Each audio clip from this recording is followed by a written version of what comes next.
Welcome to Beyond the Crucible. I'm Warwick Fairfax, the founder of Beyond the Crucible. Really, truly, there were totally two different instances. My husband, in hindsight, had this all planned out. For how long, I don't know, but he had everything in order. My son panicked.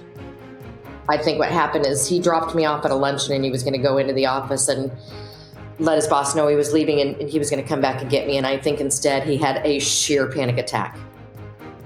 No plan, just flipped a switch. You've just heard our guest this week, Carey Conley, discuss the unthinkable tragedies of losing her husband Ross to suicide in 2014 and her son Cole to the same manner of death just 3 years later. After these devastating losses, she tells us, she was faced with a choice: to find purpose through despair or to throw in the towel. She chose purpose. She found it in helping those who feel lost in day-to-day life craft vision plans to find their footing.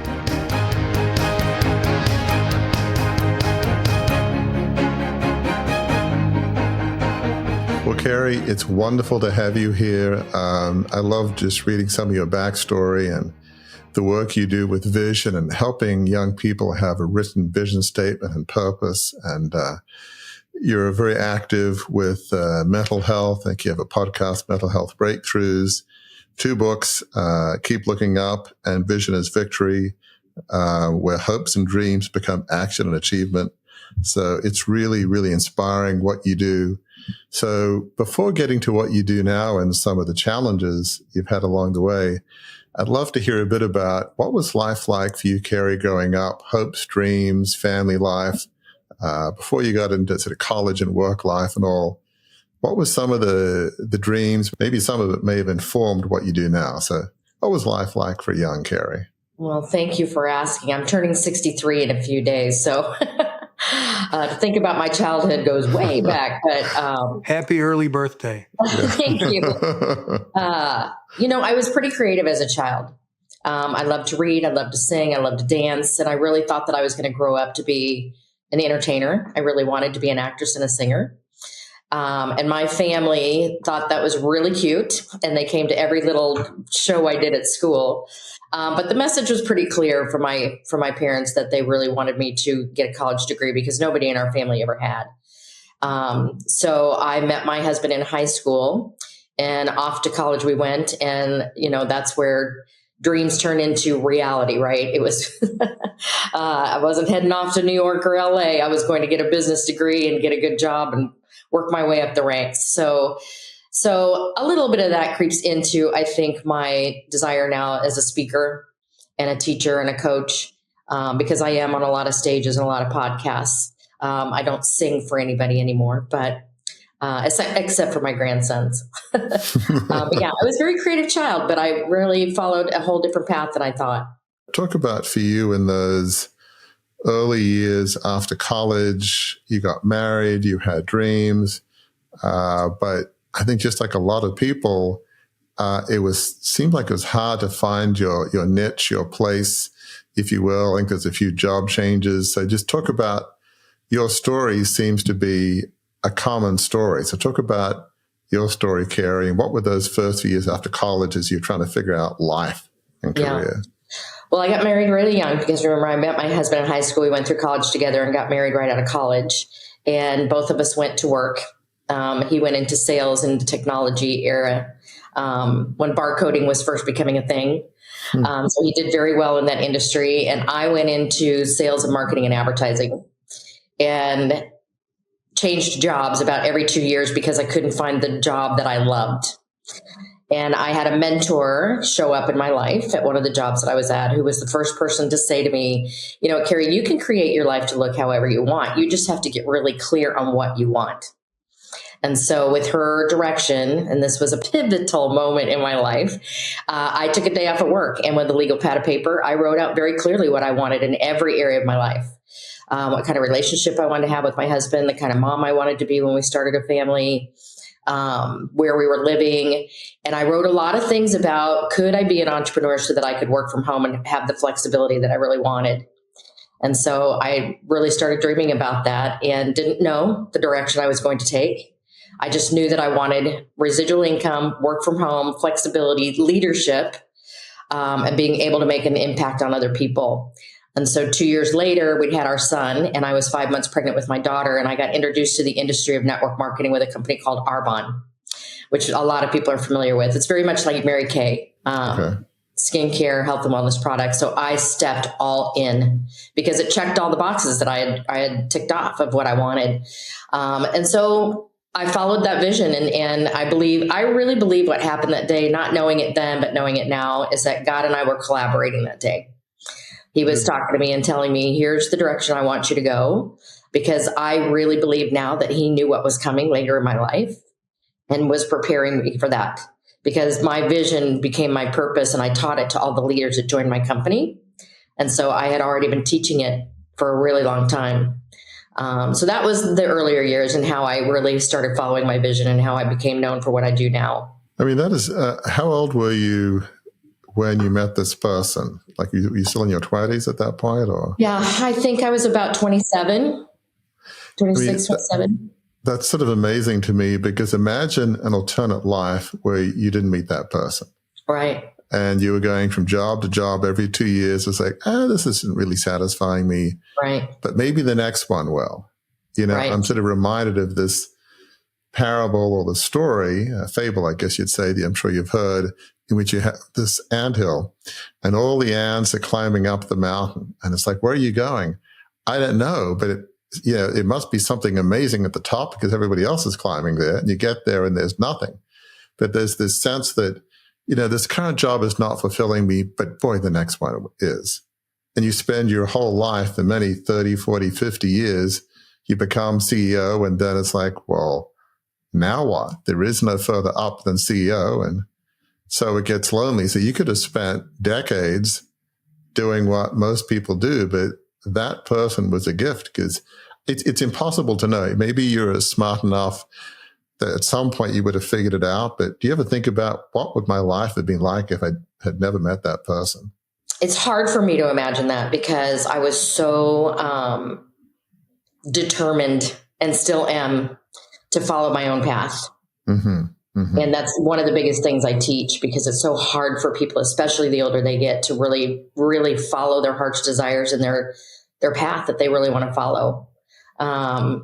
Probably what would have happened when I was in college, I was in a sorority, and obviously still dating my high school sweetheart there. And everybody knew that my husband Ross was going to be successful. So my sorority sisters all thought that I was going to go off to be a country club wife. So most likely when we started having the kids, I would not have been working, but I would have been running something somewhere.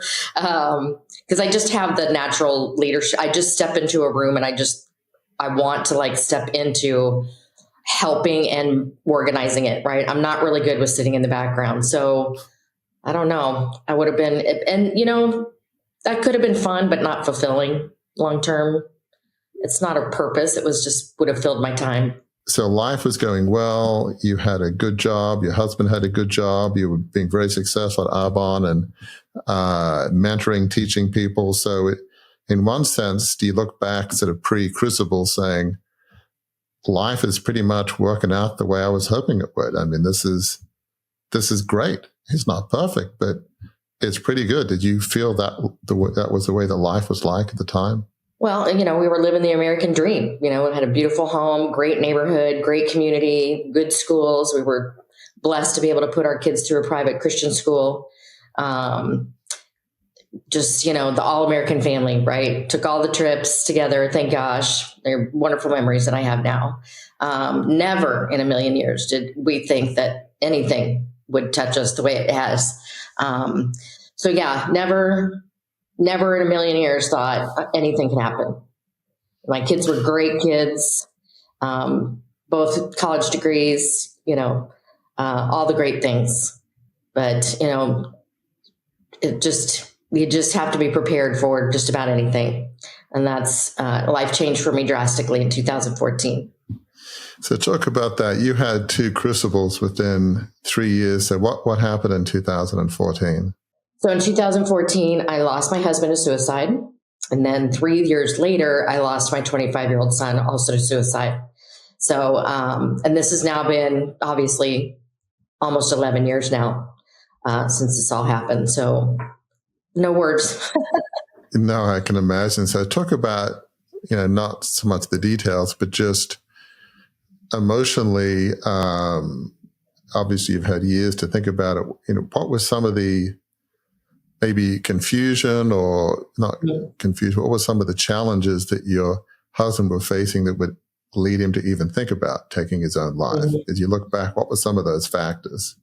Well, I think we've touched on some of it already, Warwick. My husband obviously followed what he was told to do too. Got a great business degree, great job, stayed with the company for almost 30 years, was very successful, very highly regarded, and just, a really well-loved man.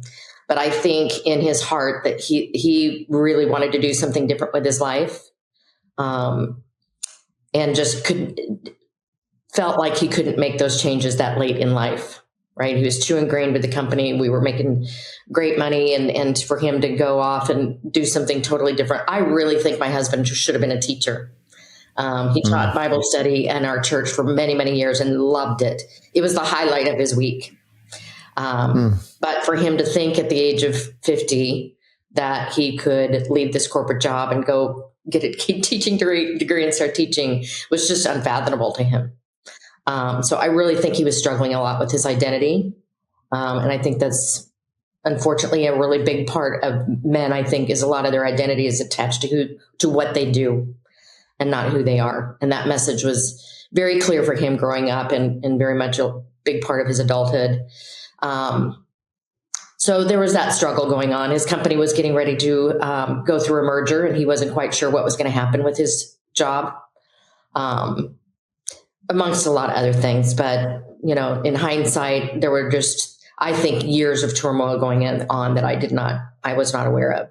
Yeah, it's unfortunate that men, by and large, they don't really talk about what's going on inside. Right. We're sort of taught, stiff upper lip, be tough, be brave, be the protector, be the whatever.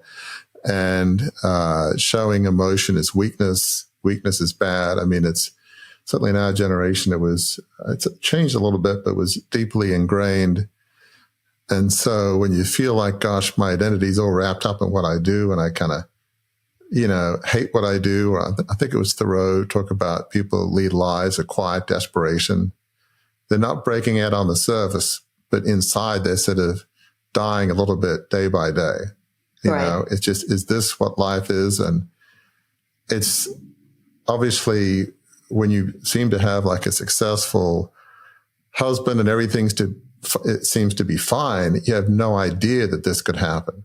If you did, obviously you would start saying, Ross, we need to talk here. What in the heck is going on? You're a determined person. You just keep drilling until the answers came out. If I have to strap you to a chair, I'm going to figure out what's going on, Yeah. But as you look back, it's easy to say I could have done A, B, and C, but are you able to say there's no way I could possibly have known? It's easy in hindsight. You probably met with a lot of other survivors of this kind of event. You're able to look back and say, look, of course, if I knew what was going to happen, I would have drilled down more, but how could you have possibly known? Right. Yeah. Well, you obviously, especially with suicide, you go through those questions a lot, especially in the beginning. Why didn't I see this? What could I have done? I could have prevented this. As the years pass, I've learned that a lot of those feelings fade for the most part, because I'm very aware now that even if I had drilled down a little bit more, and trust me when I tell you, we had a lot of conversations about the angst that he was going through. I told him, look, if you want to go drive a bus, I don't care. I just want you to be happy. I don't think he would have even told me anymore, even if I'd kept drilling, of what he was thinking. Yeah, well, one of the sad things in life that it's hard to accept with our loved ones is I find just running my own life is challenge enough. It's Yeah. not easy. And in theory, I'm meant to be in control of my own life. But life is great. I mean, I have a wonderful wife, wonderful kids, but I get fearful and anxious and angry at times. But our ability to run other people's life is like non-existent. Right. We can influence and try, but changing ourselves is hard enough. Changing other people is like impossible. We have, and it's not an easy thing for us, certainly not for me to accept at times. So let's talk about your son, Cole. So 3 years later, the unthinkable happened again. So talk a bit about, again, not the details, but, how life was like for him leading up to what happened. So at the time that my husband passed, Cole had just graduated from college, and he got a job here in Arizona with Channel 12, the news station. So my husband passed in July. Cole started his job that August. So once we got through the memorial and I got my daughter back to college, he and I got out here to Arizona so that he could start his job. And I started living half-time in Denver, which is where we're from again, and Arizona, which is how I ended up living here because I love it. He was doing very, very well at the news station. Again, my son was very well liked, was super chill guy, had a lot of great friends, was having a lot of fun, but I think slowly dying inside that job because my son was also super creative. I think his desire would have been to be in front of the camera instead of behind it. But I don't think that he felt that he would have been supported following a career, maybe in acting or something, or creating his own video productions, which I think he should have done. He had the right job, you guys. He was told, you've got a great career here. He was ranking up fast. And I don't feel like he felt as a young adult that he could take the risk and go do what he wanted to do, even though we had multiple conversations about him just quitting. And in the end, on the day that he passed, he was actually going into the office to tell them that he was going to leave because he and I were going to figure out what his next moves were. So a lot of struggle, I think, with his identity as well as a young man. And I think that, unfortunately, there's a lot of that happening with that generation, which is why I'm so passionate about working with young adults now. I think you may have mentioned that he didn't necessarily have a lot of close friends where he was. How much was that a factor in terms of what happened? He actually developed a lot of close friends here. It took some time. Okay. I think this is another thing that a lot of people don't really know. There's a new book out by Mel Robbins called Let Them. And in the book, she talks about the different dynamics of friendships throughout the different seasons of our life. And she was so spot on when she talks about, think about your entire growing up. You all, as a child, all the way through when you start a job, you have a built-in community. You have a family, you have your school, you have your activities. When you go off to college, you've got your organizations that you join. You have all these tribes that are just there. And when they get out of college, this is very true for what happened to my son, they all took jobs in different cities where they knew nobody. And so a lot of that, the first year or so of him being here in Arizona, was trying to figure out where those friends were. And they don't know how to do it organically. I had to literally teach him how to get on Meetup and look for clubs of, interest that he had, like tennis. My son was a tennis player. It just doesn't come naturally to them because they've just been thrown into built-in communities. And so they are right now the loneliest generation we have because they really don't know how to figure it out. And because of the internet, they isolate a lot. So it took him a while, but he had very close friends here. I mean, obviously that's once is, unbelievably painful, but twice with your son. And just to think that he was about to tell his boss, I'm quitting, and get a talk with you about what the next step would be. Mm-hmm. And you can't help but think, if you could have waited a day or two, this may never have happened. It almost feels like, how can one be worse than the other? They're both horrendous, but it felt like there was hope here. Right. The other one is more complicated in a sense. Yes. But here it felt like we were about to make a change together. Why couldn't he have waited a couple days? Right. I mean, that's again, you did everything you could. You were standing by him as a wonderful mother and saying all the right things. You know, you're not defined by this job. We can find something more creative. I mean, there's nothing, obviously, I don't know all the details, but it sure feels like there's nothing more that you could have done than you did. But I mean, how do you process something like that? Is like, do you feel like, Cole, well, why? We were just about to chart a new course.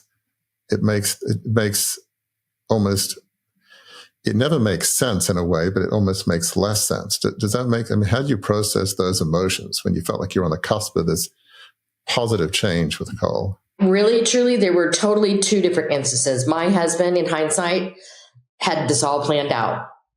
For how long, I don't know, but he had everything in order. My son panicked. I think what happened is he dropped me off at a luncheon and he was going to go into the office and let his boss know he was leaving and he was going to come back and get me. And I think instead he had a sheer panic attack.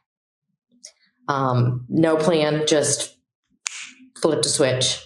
Very different instances to process.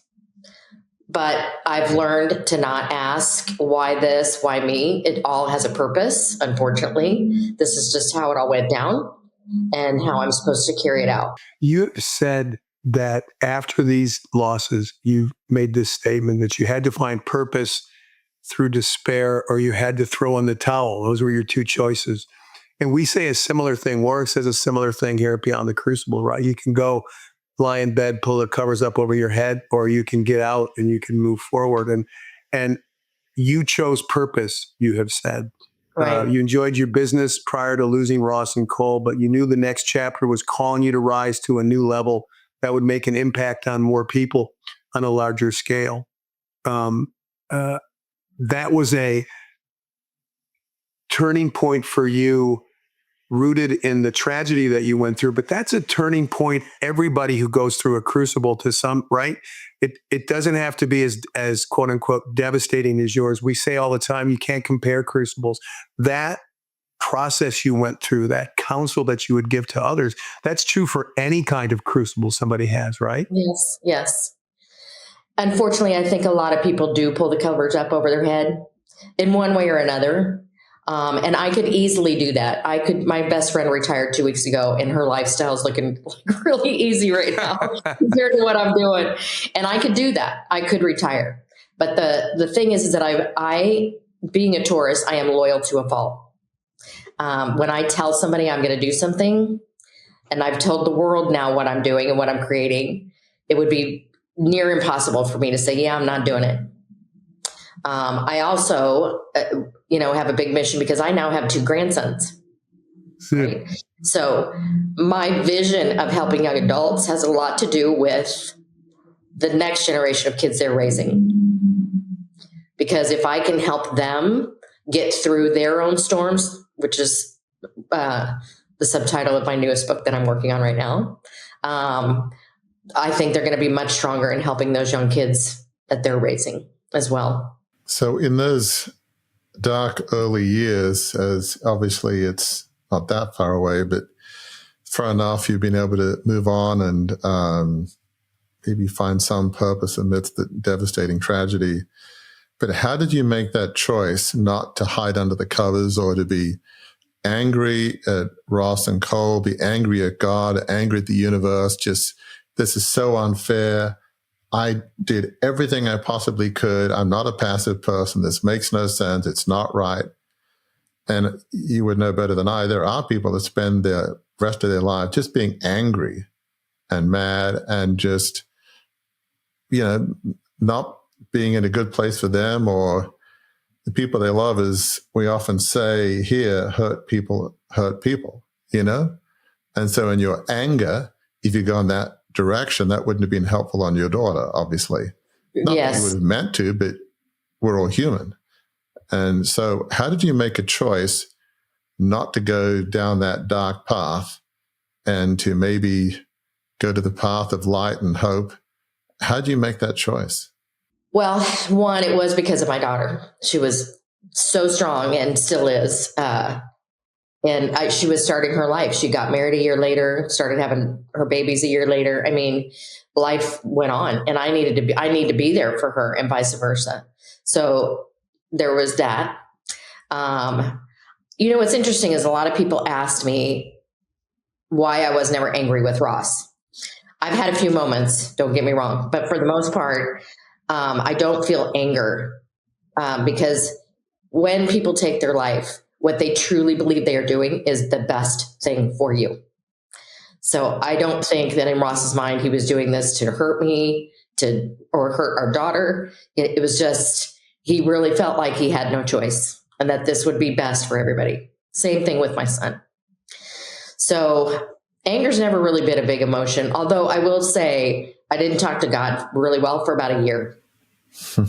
Yeah. Because I was like, okay, we can't talk right now because letting this happen once and then taking my son. Yeah, that's a whole different world. But I have completely come full circle in that and rely completely on my relationship with him and know that at the end of the day, you guys, we're all going to the same place if we believe. And I know they're there. You've obviously turned what you've been through as a vehicle for helping others. Yeah. You can't stop every tragedy. None of us can. Right. You can do what you can to minimize it. One life saved is, I don't know if it's enough, but one life saved is significant. It's very significant. And I'm sure you probably have thought that with what you do with your podcast, Mental Health Breakthrough. So talk a bit about, your mission in life. And, nobody wants what you've been through, but it's helped you identify with and console others you probably wished you weren't in a position to have the knowledge to console. It's not a mission you signed up for. Who would want that mission? But yet talk about how these devastating tragedies have given you a mission and talk about what that is and why you're so passionate about it. Because it's working. Another example is when I started bringing young adults onto my podcast about a year and a half ago. And it was so interesting to me and how much I love doing that, to have them come on and be so transparent about how they're feeling about their life. And for them to allow me to hot seat coach them a little bit and send them out with some hope on a better vision for their life and their future, and to be able to take some baby steps. So to have this, most especially young men around my son's age, have them come to me and say, what you said on the podcast last week really, really helped me. And it prompted me to reach out to you and let you know that. So those are the things, when you're just like, why am I doing this? I could go retire and go off in an RV with my best friend right now. But some days you don't hear those messages and you wonder, am I really making a difference? But just when you need it, you'll get a message like that saying, I just want you to know that I've been following you and you've been helping me a lot. That's what fuels me now. So I want to talk a bit about this whole concept of vision statements, which you kind of had one early on, and talk about why that's so important. It's not necessarily a blueprint for every micro step in your life, but talk about what it is and why it's important, because I found it fascinating, your concept of writing down a vision or a purpose statement. Talk about what it is and why it's so helpful. So I have a methodology that I work through that I help people start envisioning further out. So I use a timeline of 3 years because most people can think 3 years out. So when I get them to start writing their vision with me, and at my own events, I actually get them to write it while they're there, because most people, they can take home my Vision is Victory workbook and say they're going to do it and they don't. So I bring them into a room once or twice a year and they actually get an hour to write it. And I ask them to date it as if it's 3 years out. And after they write the date, I ask them to write how old they will be and how old all their family members will be. Because it's very eye-opening when they start looking at that, because now it's right here. And in a 3 to 5 year time frame, there are some like seasonal life changes, right? And I get them to think just like I did when I was 28, 27, when I wrote my first vision, every area of their life and what they envision it to be as if it is that day. And to dream really big, don't leave anything out, even if they can't fathom how they're going to get there based on their circumstances right here.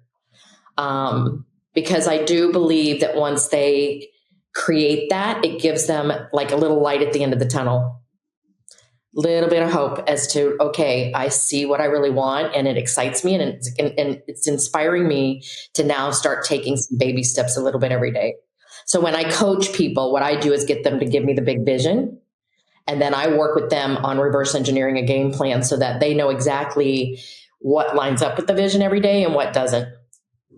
So it's easier for them to do the yes and no thing as to what to add onto their plate and what not to. And so they can just take some steps.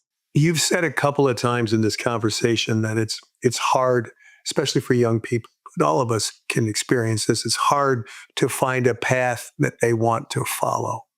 And Right. you're right, as a step parent, right, I see that firsthand. It's hard for my stepchildren, son and daughter, to like, what is it, the purpose, the passion that they want to pursue, and then how do they pursue it? They may know kind of what they love, but how do they pursue it? What counsel do you give people to get them to tap into taking that step? And then what wisdom do you have for how you can put one foot in front of the other and get toward that direction that you want to go? So I'll give you another example. So when I was doing my podcast in a studio, I had a young man in the room with me when I was recording. He was 22. His name is Ethan. And one day in between us recording, I asked Ethan to share with me how he was feeling about his life right now. And he was very open with me because he heard me interviewing people all day long. So he felt like he was in a really safe place. And so he said, I worry a lot about money. Then I'm worried about, he had stopped going to college during COVID. And didn't know if he should go back to college. That didn't feel right, where he should be living. He had a girlfriend at the time that they were working through relationship, all the things, friendships, what friendships he wanted to continue, what he didn't. And he revealed to me that what he really, really always thought that he would do would be in video production. But because of that being a creative industry, right? He was questioning it. Is this the right path? How do I even start that? Where do I get my feet wet? And I said to him, do you know one person, Ethan, that's in that industry that if you ask them to just give you some advice and some steps to take, they could give you some steps to take? And he said, yes, I do. And I said, can you just do one thing for me and reach out to this person this week and ask them the questions that you want to ask? And he did that. And now I think he's following his path. And it wasn't easy because, he had a lot of voices in his head saying, that's not the safe thing to do. You should go back to college and get the degree. But in his heart's desire, he knew what he really wanted. And he was willing to at least take some baby steps. That's so powerful. I think there's a couple of thoughts I have as you're sharing that is just the importance of that vision statement. I didn't exactly have that. Although I'm blessed to be doing what I love now. I'm very reflective, so I tend to ask myself, is this what I want to do? And what about this? Not everybody's wide like I am, for better or worse. The good part is I think a lot about things, about why am I doing this? And what does this mean? And what's the next step? And so, maybe I could have done a whole lot quicker if I had more of a roadmap. But yeah, just having that roadmap, it helps you know what to say yes to and what to say no. And I think you're right about this. And when an opportunity comes up, it's like, if somebody came up to Ethan and said, hey, I've got this video production company and, any interest in talking about it? Well, he'd be say, yes, thank you. He wouldn't have to think. Talk about, there's the vision statement, which is helpful, but having somebody, whether it's a coach, a friend, a counselor, the importance of somebody not to hold your hand, but to be with you, to tamp down the fear and, raise up the action meter. So talk about, it's hard to do life yourself, right? Well, if you're going after your dreams, your big dreams, you absolutely can't do it yourself because every day you're going to want to quit. Right. I'm a big believer if you step into God's purpose, there will be adversity that you will face. One of my favorite books is Outwitting the Devil. About how, we meet with all the mental doubt and, all the things. So I just really feel like You just have to know what you're going after, and just know that if you are really following your purpose, you are on the right path, and you're going to need a team of people to pull you through. So when I stepped into Arbonne, as a matter of fact, network marketing in the early 90s was a big taboo.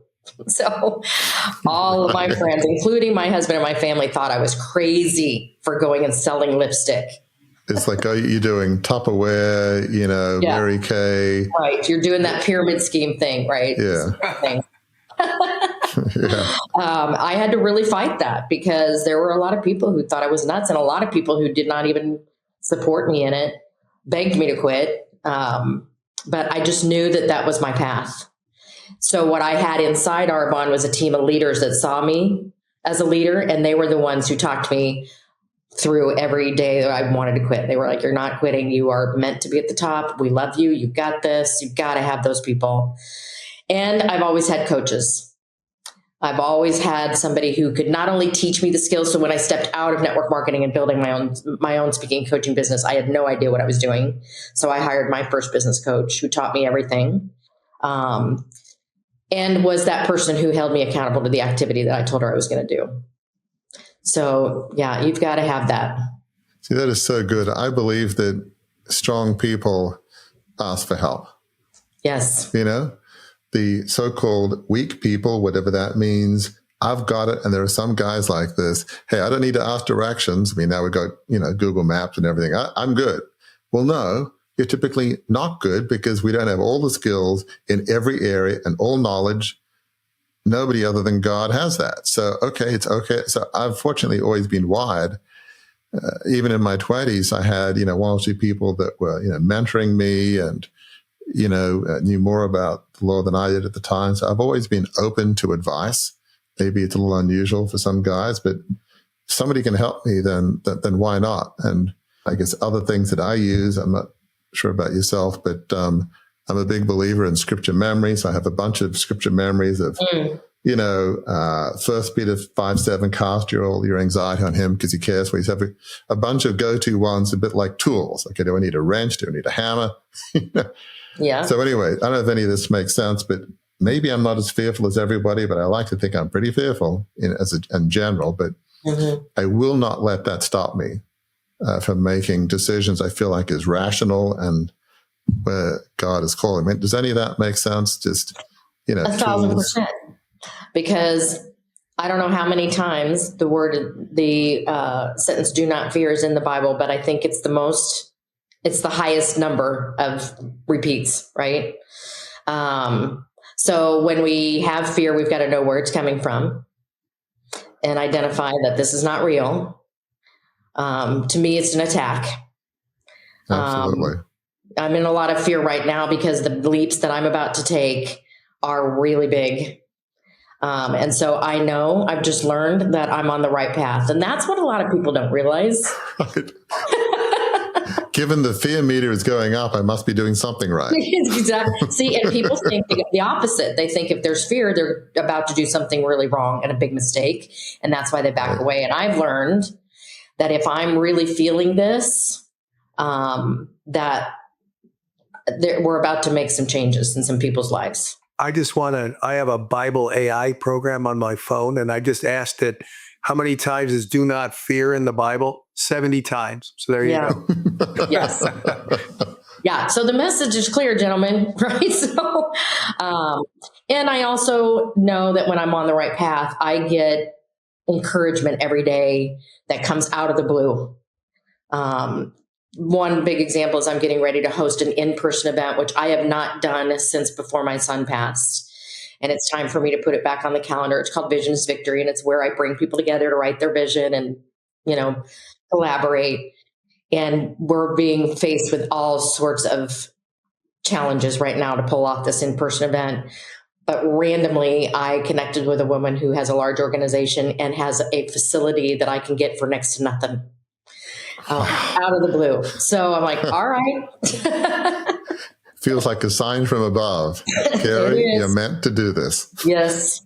I almost feel like sometimes when you're going through challenging circumstances, as in you try to, new book, new event, it's almost like drops of grace, or like sort of an oasis in the desert. Okay, got it. I needed this. And just a word of encouragement. Maybe a bunch of people are saying this makes no sense, but a friend says, you know what, Carey, I know other people don't see this, but I think it does make sense. I think you should do this. So yes.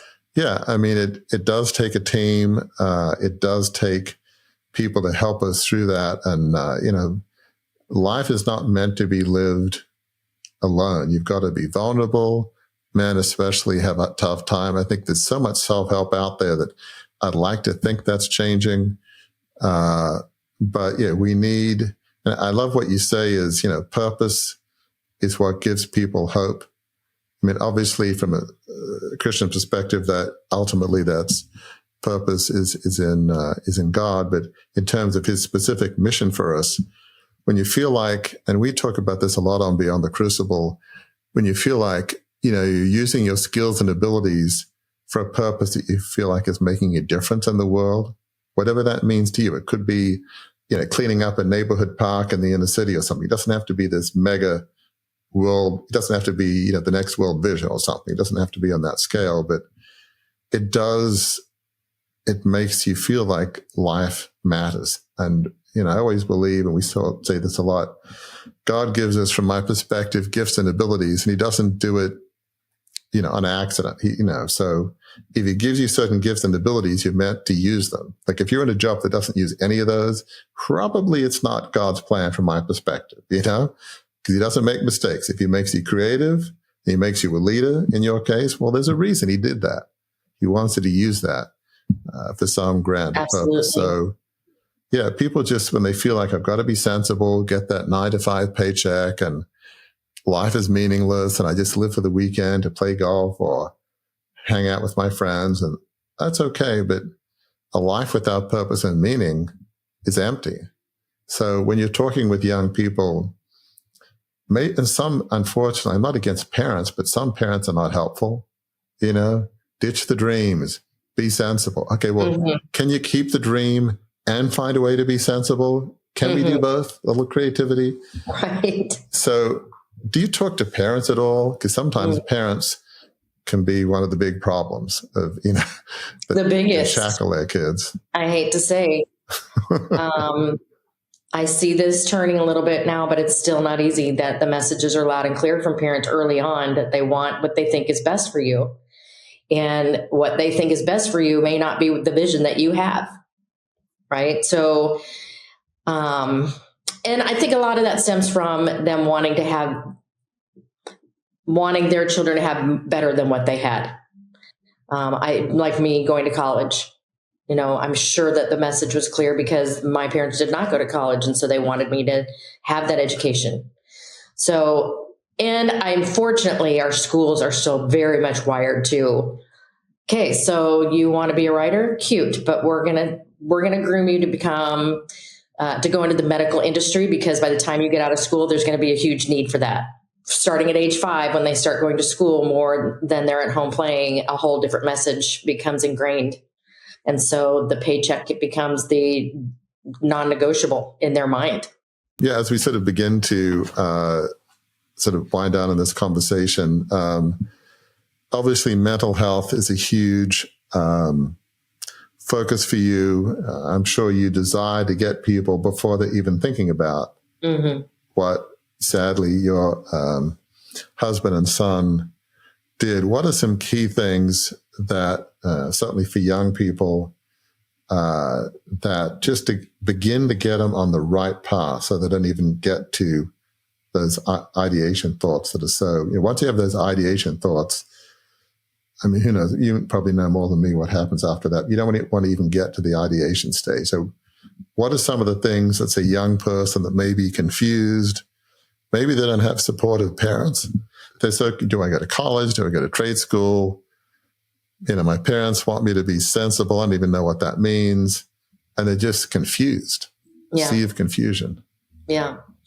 Well, you've said it a couple of times, and I'll use myself as an example. So when I wanted to step into network marketing, I had a really great job, and my son was 2 and I was 5 months pregnant.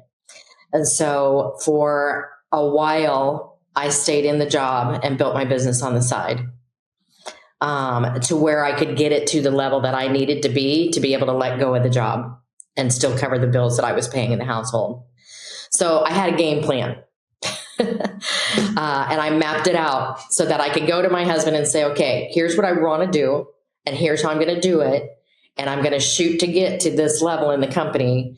My goal was to get to the first level in Arbonne by the time my daughter was born. So I had 3 months to do it.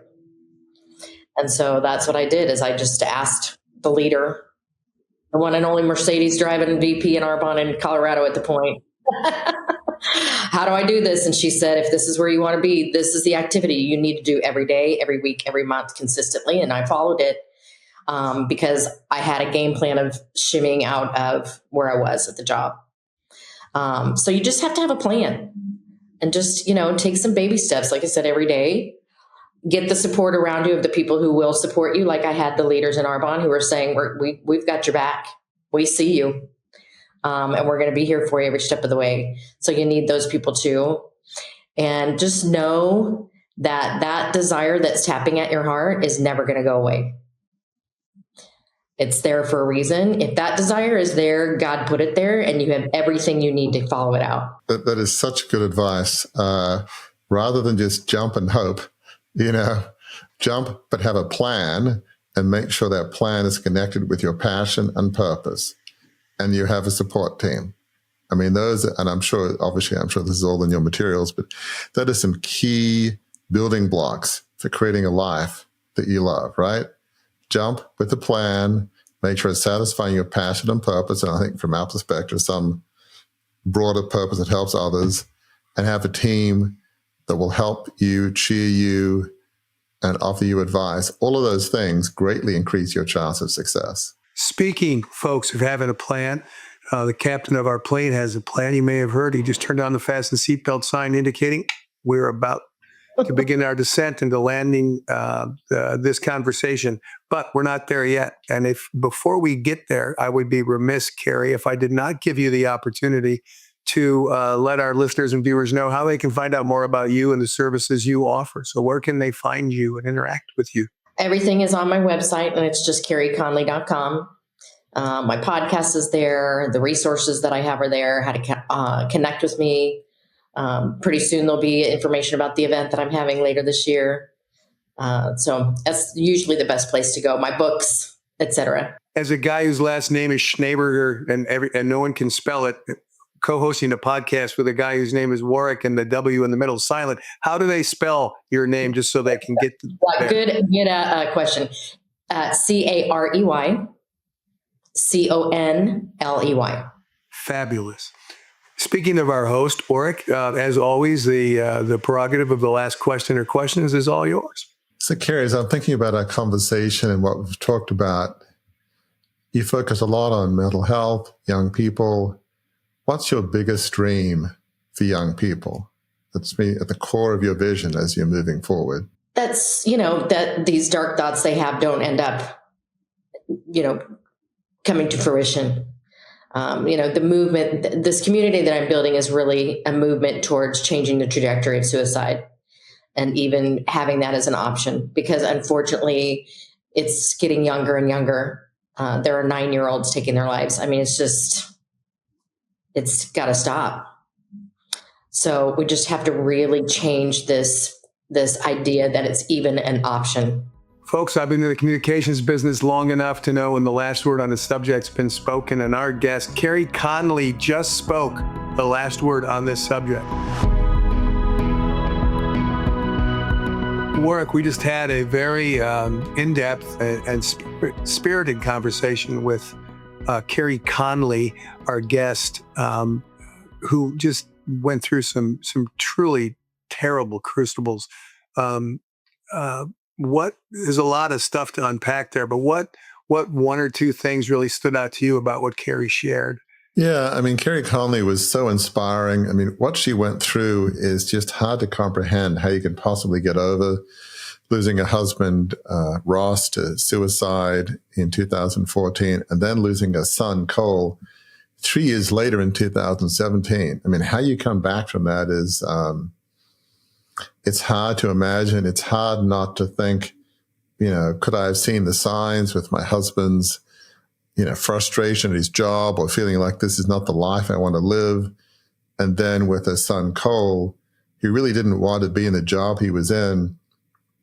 And tragically was talking with his mother. They had the beginnings of a game plan of how he could shift into a different career. And just almost on the cusp of a positive change, he had this sudden reaction and without any plan just takes his life. So it's just both are different circumstances, but both are just unbelievable tragedies to come back from.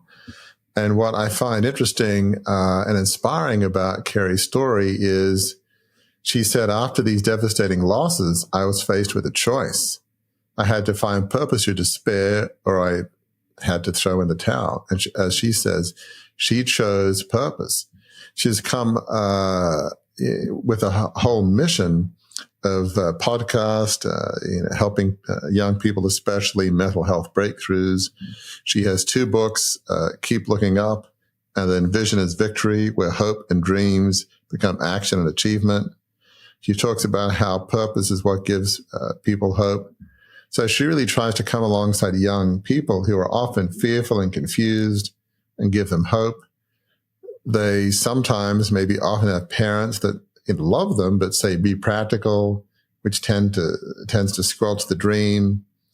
And just helping young people just cling on to their dreams, not just jump without a plan. I mean, when she left the job she had and worked for Arbonne, which is a healthcare wellness network marketing firm, she had a whole plan so that before she made the full-time jump from a current job, she would have enough money coming in to make it all work. So it wasn't like jump mindlessly. So I love what she does, helping young people, realizing that, yes, they'll have fear, but what's one person you can talk to, what's one step you can take, and really having a team. She had a team at Arbonne when she first started there, a team of people that were with her and said, we've got your back. So she has a methodology and tools to combat fear, to have a team around you, and really to make those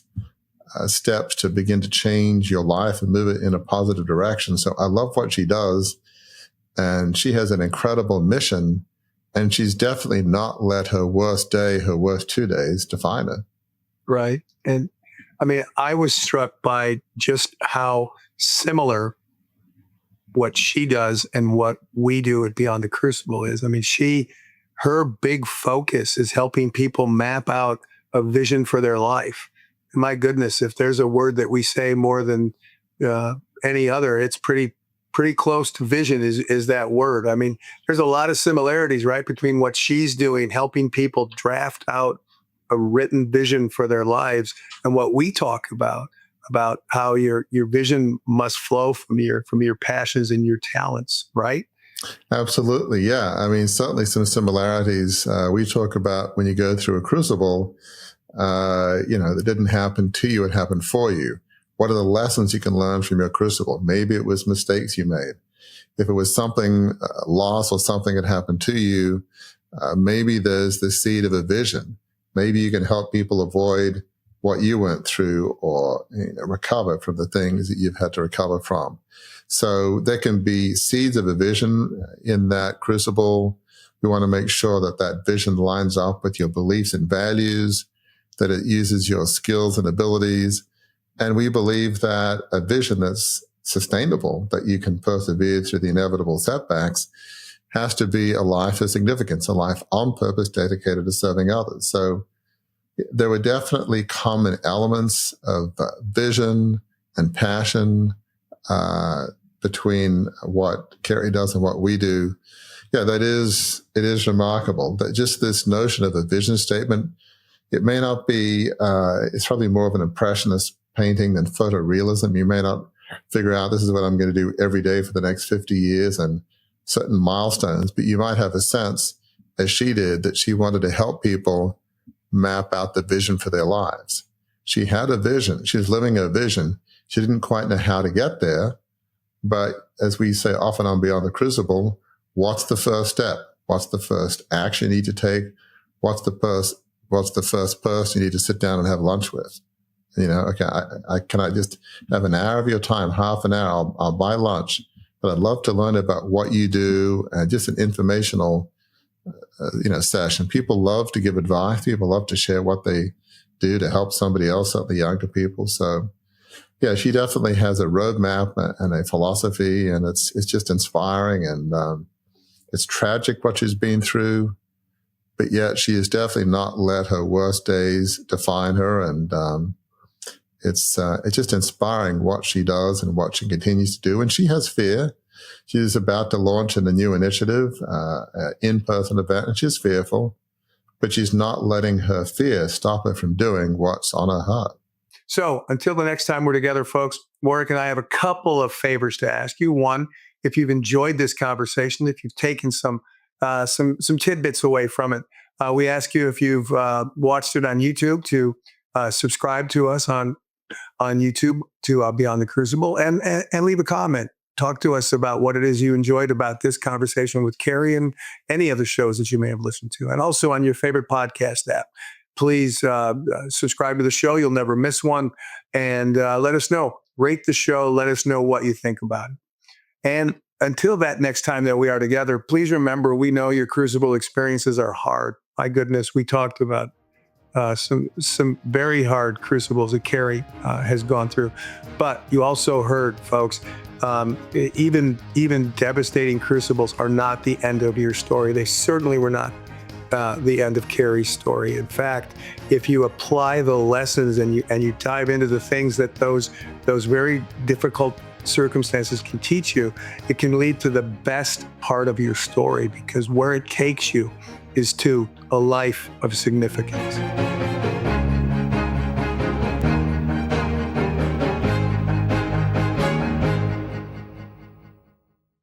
Welcome to a journey of transformation with the Beyond the Crucible assessment. Unlike any other, this tool is designed to guide you from adversity to achievement. As you answer a few insightful questions, you won't just find a label like the helper or the individualist. Instead, you'll uncover your unique position in the journey of resilience. This assessment reveals where you stand today, the direction you should aim for, and crucially, the steps to get there. It's more than an assessment. It's a roadmap to a life of significance. Ready? Visit beyondthecrucible.com. Take the free assessment and start charting your course to a life of significance today.